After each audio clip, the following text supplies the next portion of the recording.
Une décision positive entre les deux plus grandes économies du monde, malgré la dispute sur le coronavirus en cours. L'annonce a eu lieu après un entretien par téléphone entre le vice-premier ministre chinois Liu He et le représentant américain au commerce Robert Lighthizer et le secrétaire au Trésor Steven Mnuchin. C'était la première conversation commerciale à haut niveau entre les deux pays en plus de 3 mois. La Chine et les États-Unis déclarent qu'ils honoreront leur accord commercial de phase 1, conclu la fin de l'année dernière et signé mi-janvier. L'accord était considéré comme une évolution majeure après près de 2 ans de conflit commercial. Nous devons trouver un terrain d'entente en mettant de côté nos différences et trouver une voie vers la coopération gagnant-gagnant.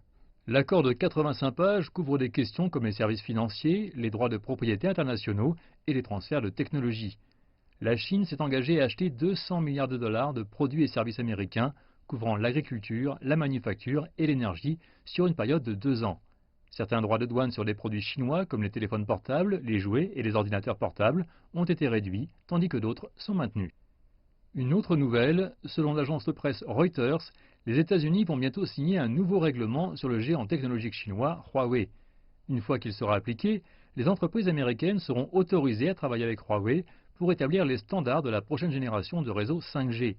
Le département américain du commerce avait inclus Huawei dans sa liste des entités en mai dernier, évoquant des préoccupations pour la sécurité nationale. Il avait restreint les ventes de produits et technologies américaines à l'entreprise et imposé les contraintes aux sociétés américaines participant aux organisations établissant les standards de l'industrie. Les sources de Reuters disent que le projet de loi est encore au stade de révision finale.